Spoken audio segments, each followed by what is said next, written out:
Uma semana após o governo Lula conseguir ganhar o debate nas redes com a defesa da justiça social, Donald Trump anunciou uma nova tarifa de 50% contra o Brasil, uma medida que pega em cheio exportadores brasileiros e o agronegócio. Isso depois de uma série de declarações visando interferir nas instituições brasileiras e no judiciário. O discurso de defesa da justiça fiscal e redução da desigualdade já tinha feito o governo iniciar a retomada da popularidade. Agora, vai ser turbinado com a defesa da soberania nacional contra o Donald Trump. Bolsonaro e os filhos dele celebraram a medida como um gesto de apoio estadunidense ao bolsonarismo. Só que agora esse alinhamento está cobrando um preço. Nas redes sociais, a reação foi imediata. 80% dos comentários nas redes são repudiando a medida. O termo submissão figurou entre os mais usados para definir o bolsonarismo. A medida de Trump pode ser mais uma oportunidade para o governo Lula. Sexta-feira, 11 de julho de 2025.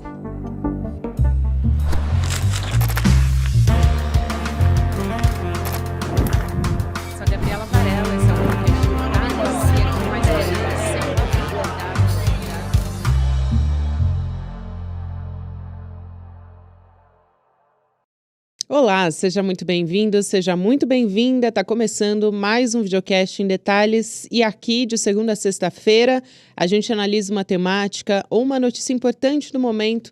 E hoje meu convidado é o Renato Meirelles, que é presidente do Instituto Locomotiva, escritor, comunicólogo. Renato, é um prazer te receber aqui no ICL e no Em Detalhes mais uma vez. Seja muito bem-vindo. Super prazer estar aqui contigo, Gabi, super prazer estar no ICL. É um privilégio para mim poder dividir com vocês e com todos que nos seguem um pouco sobre como o consumidor brasileiro, o cidadão brasileiro, o eleitor brasileiro enxerga aí a sociedade. Um prazer, da nossa parte, também um privilégio poder entender esse cenário que está tomando proporções ainda maiores a cada dia que passa, né, Renato? A gente viu ali desde o momento da crise do IOF que surgiu a partir daquela puxada de tapete do Centrão, uma resposta do presidente Lula e uma comunicação que parece estar sendo mais efetiva, junto com as redes sociais, com a sociedade brasileira também. Depois, a gente viu uma resposta do presidente Lula no BRICS, quando o Donald Trump faz uma ameaça e logo na sequência defende o Bolsonaro. E agora a gente chega numa nova etapa, que é uma etapa bastante importante do Donald Trump dizendo que vai taxar o Brasil em 50%. Ainda não foi implementado, porque a gente tem que aguardar o dia 1º de agosto, e a gente sabe que o Donald Trump também é especialista em bravata, né? Ele primeiro solta a ameaça e depois acaba recuando à medida que consegue negociar alguma coisa que beneficie os Estados Unidos. Então, primeira pergunta que eu te faço é: essa nova fase, essa nova etapa, ela é boa ou ela é ruim para o governo Lula? Vamos imaginar o nosso país como uma grande família, Gabi. Uma família que, como toda família, tem briga interna, tem irmão que não se dá, tem traumas de infância. Mas o que acontece com essa família quando alguém de fora fala mal de um dos membros? A família se une. A situação que tem, e isso na relação entre irmãos muitas vezes, é: olha, só eu falo mal do meu irmão, só eu brigo com o meu irmão. E essa medida do Trump vai muito nesse sentido, vai no sentido de agredir uma família, um elemento externo que agride uma família, e que a via de regra, seja nas relações familiares, seja na relação de amizade, ou seja mesmo na política internacional, um instrumento que une as pessoas.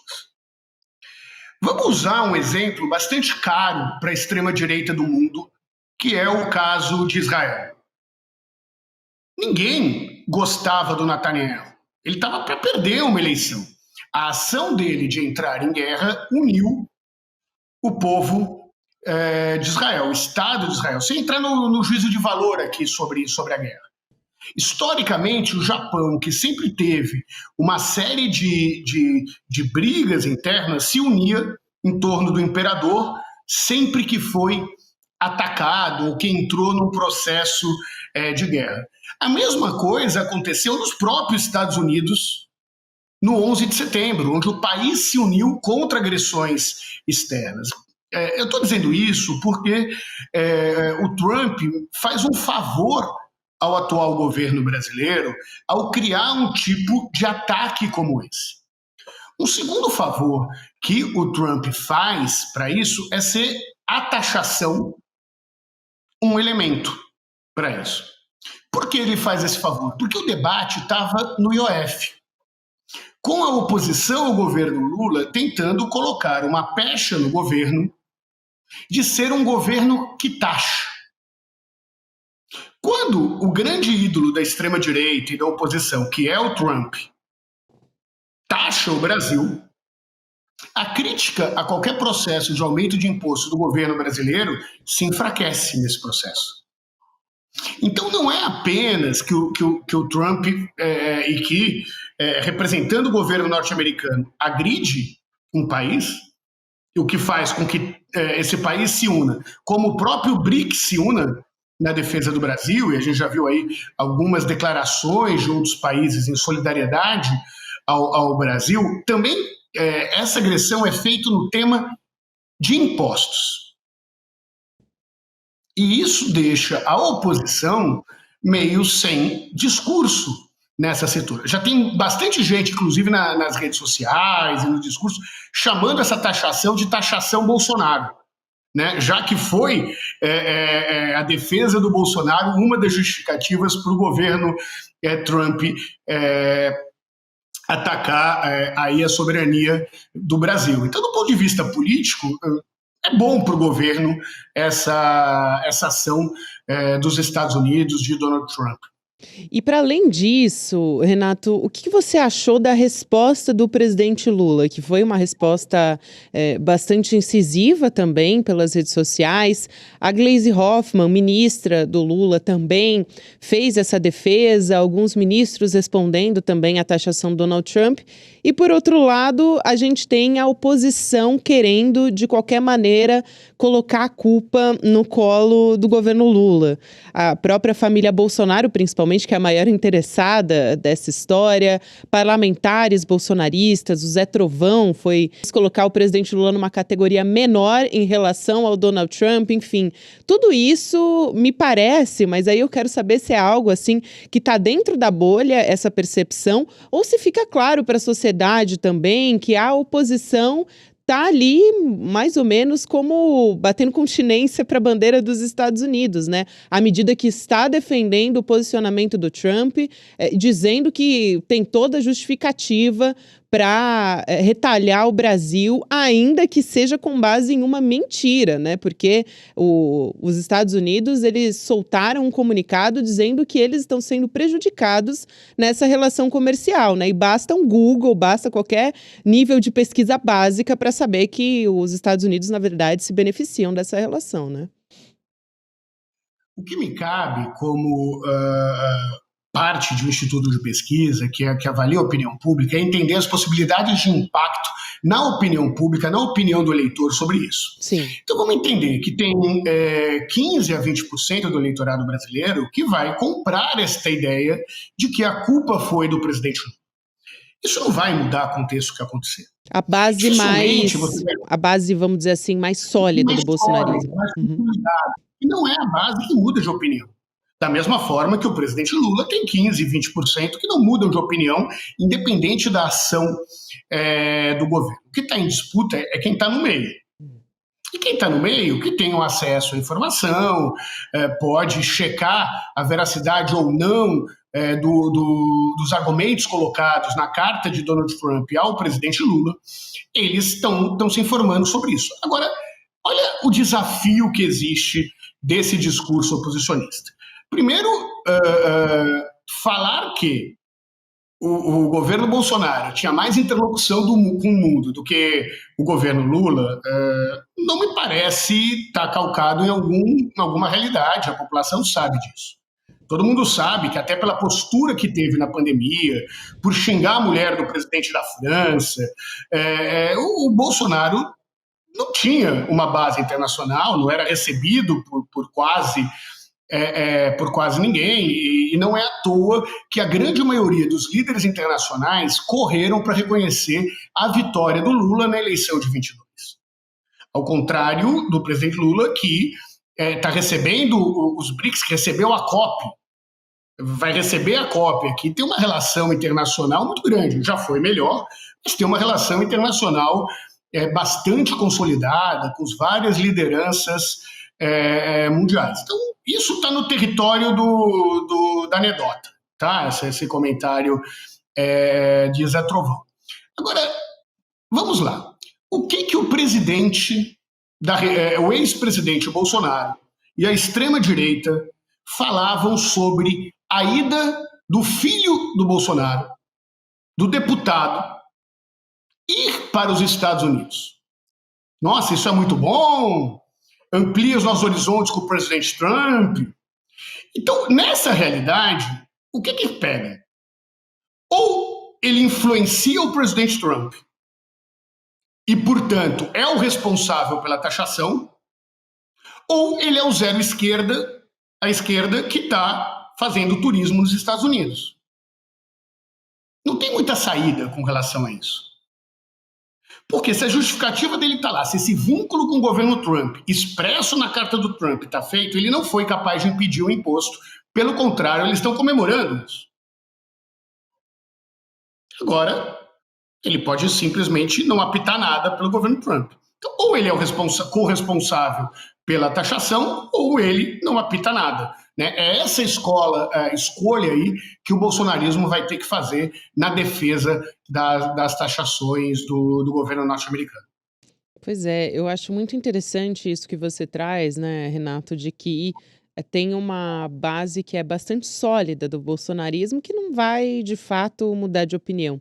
Mas quando a gente olha, por exemplo, para o movimento das redes sociais, a gente tem o nosso analista aqui, o Pedro Barciela, trazendo como, na verdade, nas redes, de maneira geral, a maioria das postagens está criticando as tarifas do Donald Trump e a submissão dos bolsonaristas está sendo enxergado dessa maneira. Então, a gente tem, por exemplo, termos aqui que são ressaltados como soberania, né, soberano aqui, 35%, e respeito, 30%, os que mais se repetiram quando a gente olha para esses termos junto com o Brasil nas últimas horas, o que quer dizer que, na verdade, isso está batendo para as pessoas de uma maneira geral como realmente esse recado que o governo Lula está tentando passar para a sociedade, né? Que é ferir a soberania de um país e, por outro lado, a gente tem, como a gente já falou, né, os bolsonaristas e a família Bolsonaro querendo dizer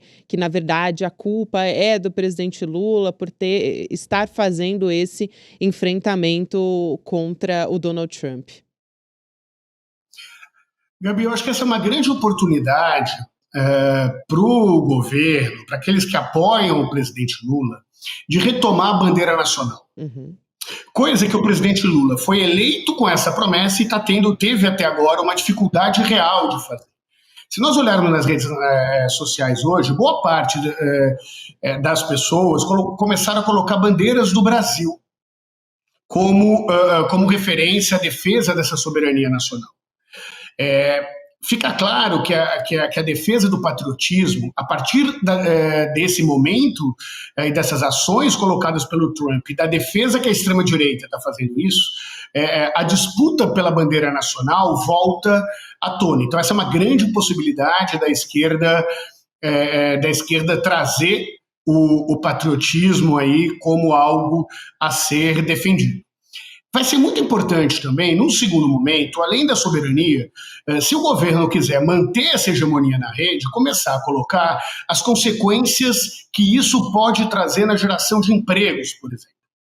Né? O quanto que a dificuldade de se exportar para os Estados Unidos pode trazer na geração de renda para a maioria dos brasileiros. E que, no entanto, também pode levar ao barateamento de remédios, por exemplo, na medida que pode existir quebra de patentes, que é uma das ações pensadas pelo governo Lula como retaliação aí à ação da taxa Bolsonaro, aí, como estão dizendo nas redes. Então, é uma oportunidade que vem em boa hora, que é uma oportunidade que vem na sequência de uma nova narrativa do presidente Lula, né, que é taxar os mais ricos e isentar os mais pobres, e, de novo, no território da taxação, o que é muito bom no convencimento da população brasileira. Eu quero aproveitar que você estava falando sobre essa questão da mobilização da sociedade, né? Que o próprio PT, e fazia tempo que o partido, o PT, né, do presidente Lula, não convocava tão abertamente um chamado às ruas falando de taxação de super ricos, levantando uma bandeira muito clara, o que pode retomar pautas da esquerda. E a gente vem conversando sobre como algumas bandeiras e com potencial, por exemplo, de sonho, de mobilização estava faltando, né? Como, por exemplo, escala 6x1, enfim, todas essas pautas. Mas a gente tem manifestação, a gente está gravando, claro, antes da manifestação acontecer, pela taxação dos super ricos e por uma justiça mais equilibrada, vamos dizer assim, do ponto de vista fiscal. E, ao mesmo tempo, a gente tem abaixo-assinado, por exemplo, que o ICL começou a encampar nessa semana, é um manifesto, na verdade, né? O Somos 99%, que dentre ali uma série de propostas que está apresentando, a premissa principal é combater a desigualdade e tentar deixar também, desse ponto de vista, mais equilibrado, né? Acabar com abusos. Mas eu quero te ouvir desse ponto de vista de quanto é importante por parte da sociedade se colocar nesse posicionamento à medida que a gente esperava até um desgaste do governo e está recuperando essa energia, e o quanto a população indo para as ruas pode ter um potencial importante, principalmente levando em consideração esses movimentos. A gente já sabe um pouquinho qual vai ser o resultado da manifestação. Os governistas vão dizer que tinha muita gente na rua. Os oposicionistas vão dizer que tinha pouca gente na rua. Vai ter uma discussão se a última do Bolsonaro tinha mais ou menos pessoas na rua. Exato. É só assim, estamos gravando isso antes da manifestação. Eu não tenho dúvida nenhuma que vai ser esse o debate que se dará após as manifestações. Mas por que elas são importantes para a popularidade do governo? Porque elas se juntam a uma série de outras ações.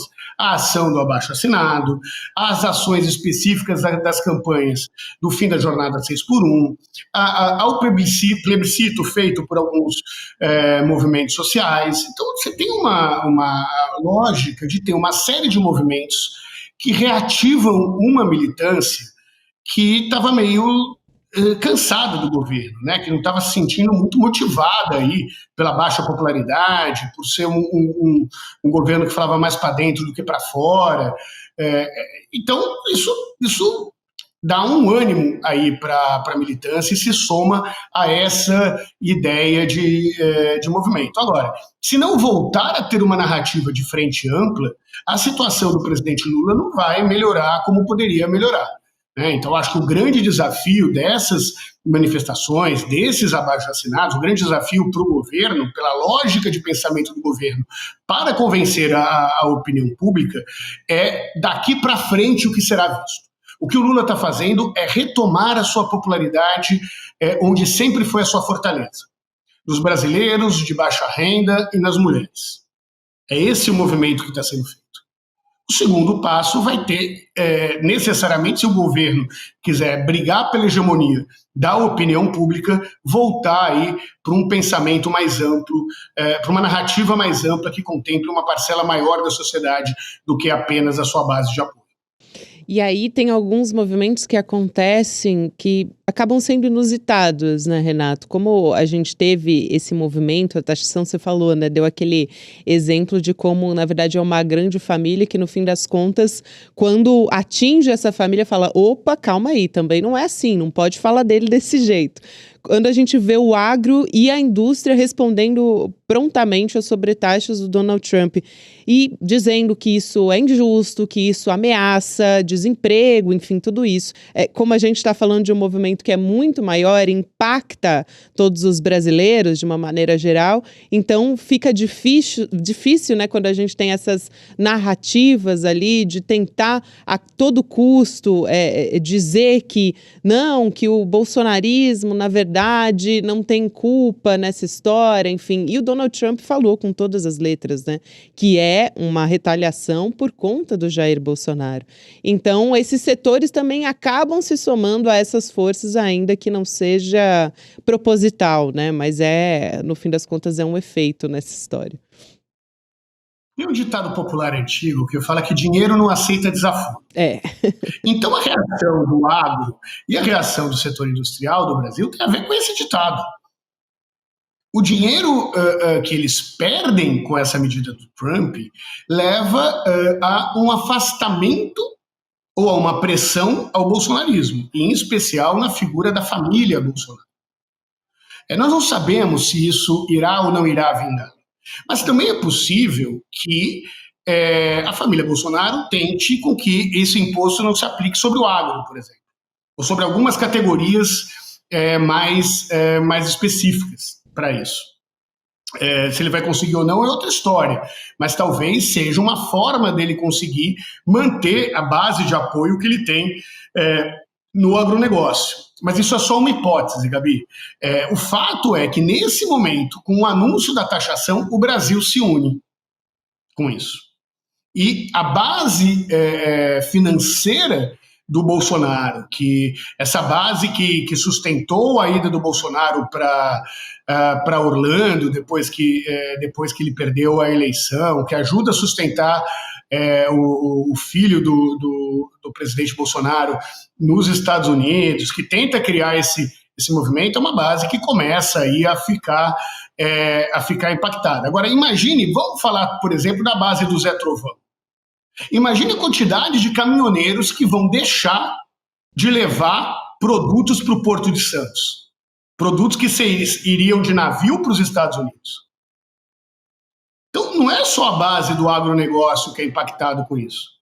A base dos caminhoneiros também se importam por isso. Aliás, uma coerência dessa base de caminhoneiros seria, por exemplo, fazer uma greve de caminhoneiros contra o tarifaço de Donald Trump. E a gente tem, ao mesmo tempo, nessa semana, claro que ainda a gente não esperava que a gente fosse ter uma taxação do Donald Trump no meio dessa história, mas a gente teve a divulgação de uma pesquisa, que é a primeira pesquisa que vem logo depois dessa crise do IOF e das respostas do governo também, mostrando uma recuperação importante da popularidade, né, da aprovação do presidente Lula, na verdade, estabilizando em 47,3%, é o maior patamar do ano. Então isso é muito importante, porque era um momento justamente que se esperava ou uma fragilização importante ou uma resposta que daria um resultado. Então, no fim das contas, a gente teve essa oscilação, uma melhora na aprovação. Ainda tem, é verdade, uma parte das pessoas avaliando o governo como ruim, né? Quando a gente olha para a reprovação. Mas também melhorou em relação à reprovação anterior. E, por outro lado, o presidente Lula, quando a gente mostra quem ganharia as eleições, isso é muito complicado, né? Porque ainda tem muita água para rolar. Mas esse é o cenário que a gente tem agora, né? A gente tem a fotografia deste momento. Agora, o filme a gente vai ver lá na frente, né, Renato? Mas quando a gente mostra a comparação ali de quem venceria a eleição, o Lula ganha em todos os cenários. E o Tarcísio, nessa equação, agora, ele está defendendo Donald Trump, está defendendo a taxação e não o Brasil. Eu acho que isso também acaba tendo algum efeito, vamos dizer, nessa história toda. Bom, o Tarcísio está naquela corda bamba, né, de como parecer ser um cara mais amplo sem abrir mão do eleitor bolsonarista. Ele vai ficar assim até decidir se ele será candidato ao governo ou se ele será candidato a presidente. Mas vamos lá. A pesquisa da Atlas é uma questão metodológica de ser feita de forma digital. Tá? E essa discussão toda na rede foi uma discussão nas redes sociais e no formato digital, com uma cobertura de imprensa muito grande nos veículos digitais. Dito isso, é natural que a questão da taxação das grandes fortunas e tudo mais apareça na pesquisa da Atlas. Vamos ver nas próximas pesquisas da Quest, da Ipsos IPEC e do Datafolha se isso se consolida ou não se consolida. De qualquer forma, é um alívio aí para o governo. Com relação à eleição presidencial, eu tenho dito que quem sabe o que vai acontecer um ano e meio antes da eleição está mais informado. Né? Como você bem disse, é uma fotografia do momento, coloca um pouquinho o debate no cenário atual, mas eu confesso que para mim alimenta muito mais a imprensa do que o brasileiro médio. Com relação a isso, tudo pode acontecer num país onde tem facada, tem queda de avião, tem ações da Polícia Federal, tem uma possibilidade de prender um presidente, pode ser o presidente Lula no passado, pode ser o presidente Bolsonaro aqui. O Brasil aí, de fato, não é para amadores e a gente tem muito tempo antes da campanha. Com certeza, Renato. A gente fala dessa derrubada do IOF. Olha quantas viradas a gente já teve nessa história. Não faz nem um mês ainda. A gente teve no dia 26, lá no final de junho, e a gente já está falando aqui sobre uma nova medida do Donald Trump que ainda nem foi implementada, porque no dia 1º de agosto, que de fato a gente vai ver se oficialmente isso vai entrar em vigor ou não. Ainda dá para ele recuar nessa história, a depender de como o Itamaraty, o presidente Lula vão responder. Isso também é muito importante. Eu acho que é total uma fotografia do momento e a gente vai precisar analisar as outras pesquisas também. Acho fundamental essa sua fala. Um prazer te receber aqui. Renato, volta mais vezes. Gabi, é só convidar, é um prazer enorme estar aqui com vocês, contribuindo um pouco com as nossas análises, com as análises do Instituto Locomotiva sobre a sociedade brasileira. Um beijão, a gente vai precisar, viu? Beijão, até uma próxima, até mais. E eu quero te fazer um convite aqui muito, muito especial. É um dia muito importante para a gente aqui no ICL. Quero te convidar a anotar aí na sua agenda, reservar o dia 27 de julho, na verdade, às 8 horas da noite do seu dia 27 de julho, que é um domingo. É um momento histórico que a gente vai ter aqui. É um evento gratuito, online, que você só precisa se inscrever. Vai em detalhesicl.com.br, já deixa o seu e-mail lá enquanto a gente está conversando aqui e eu vou te explicar um pouquinho. Ainda não posso dar spoiler, mas eu posso te adiantar que é um pronunciamento especial do Eduardo Moreira para contar as novidades para a gente. A gente vai anunciar o próximo capítulo do ICL. Olha o peso disso que eu estou te contando aqui. Eu acho que é a nossa empreitada mais ousada até agora, tá? Então, se prepara aí e já estou te avisando para você poder garantir esse momento junto com a gente. A gente está abrindo as portas, vamos dizer assim, para quem acredita que o conhecimento pode transformar a vida de uma pessoa. É o que a gente acredita, é a nossa premissa aqui no ICL. Então, é mais do que um convite que eu estou te fazendo, é um chamado para fazer parte de tudo isso junto com a sua família. É algo maior, é duradouro, é coletivo. Então, a gente vai fazer um anúncio especial aqui, garante o seu ingresso gratuito no link em detalhesicl.com.br, domingo 27 de julho, 8 horas da noite. O Edu Moreira vai te contar tudo e a gente aqui está muito, muito ansioso para celebrar tudo isso junto com você. Agora, na sequência, você vai ficar com o Mercado Investimentos e, na sequência, tem o Rolê ICL. E você pode ouvir um Em Detalhes de segunda a sexta-feira nas plataformas de áudio. Na segunda, a gente vai estar de volta aqui com os assuntos mais importantes do momento. Até lá. Já tá valendo? Tá valendo. Tá. Pois é, turma. Eu tive que trocar a tela do computador para caber o plano que a gente está construindo há mais de 2 anos para o ICL. São mais de 300 pessoas envolvidas na construção desse que é o novo e mais revolucionário capítulo do ICL. Eu vou anunciar as novidades no dia 27 de julho e não vai ficar pedra sobre pedra. Quanto à turma lá da extrema-direita, que eles comecem a perder o sono, porque o negócio vai ficar ruim para eles. E a gente vai inaugurar um novo paradigma na educação, no jornalismo e e no entretenimento. E vocês vão poder fazer parte disso. O melhor de tudo, para sempre. Vocês não perdem por esperar. Até lá. Don't waste my time. Na loja Sou ICL você encontra camisetas, canecas, mochilas e bonés que carregam ideias.